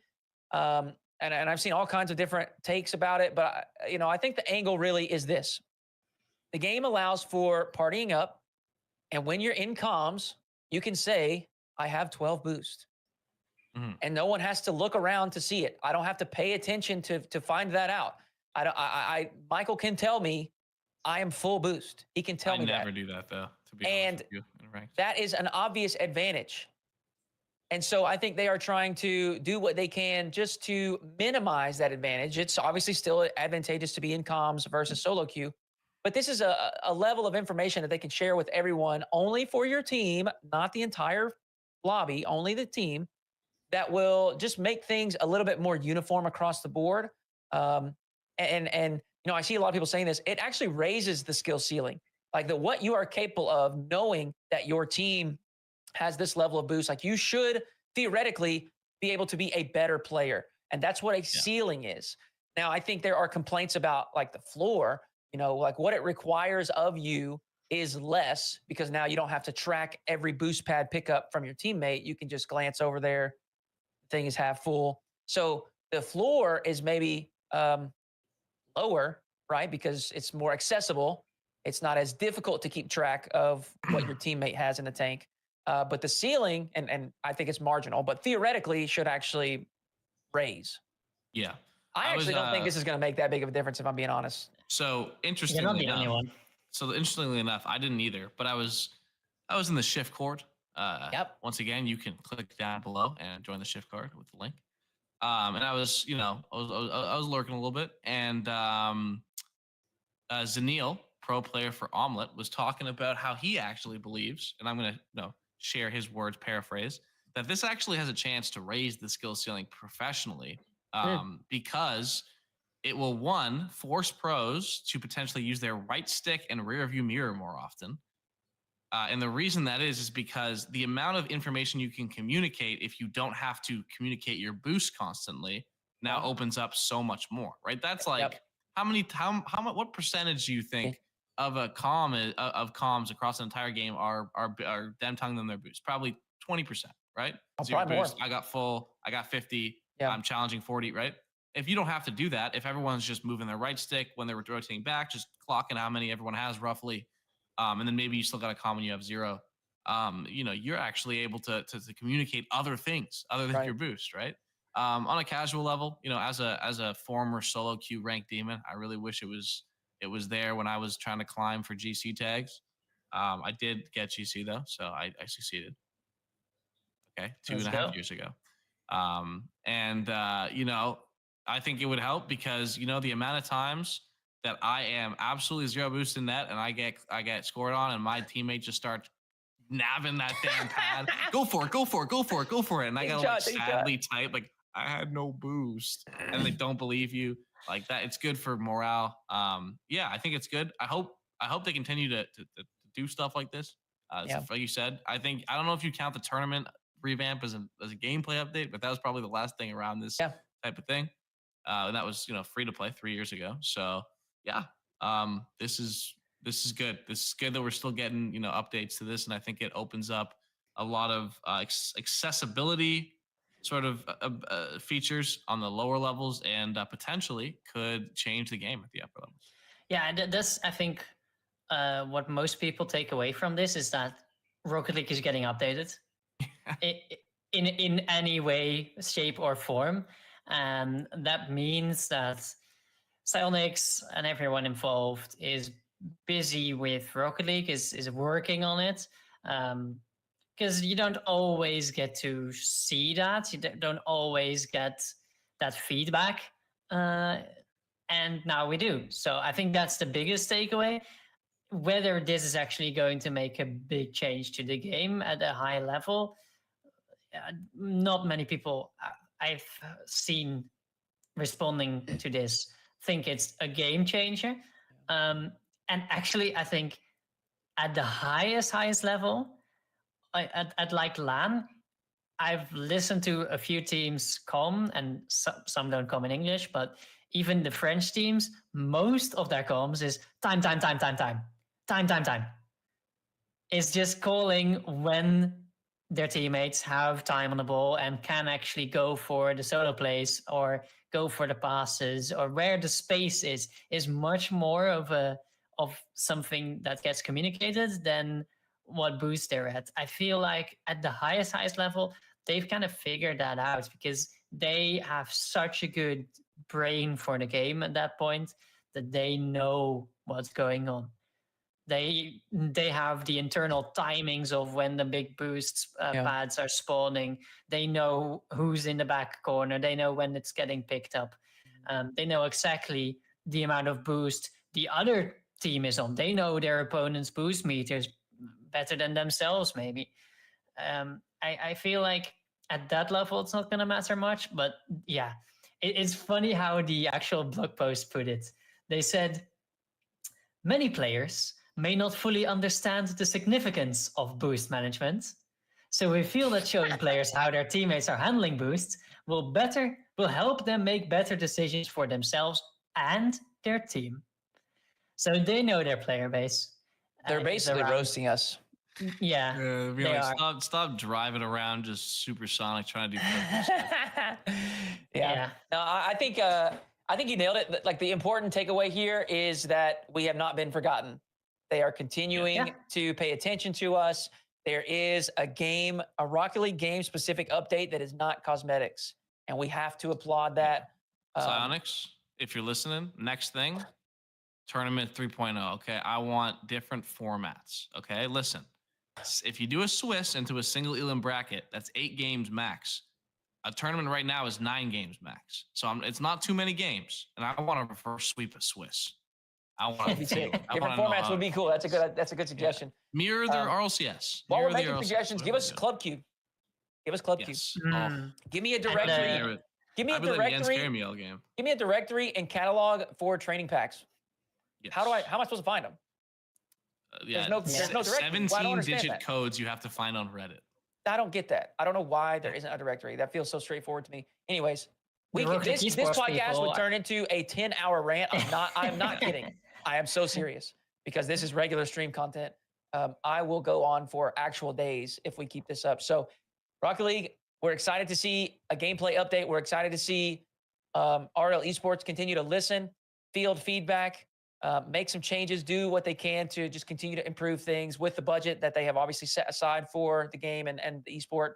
I said it a few weeks back. I was feeling very pessimistic. A lot of those feelings have subsided. I feel a lot better about things. Back.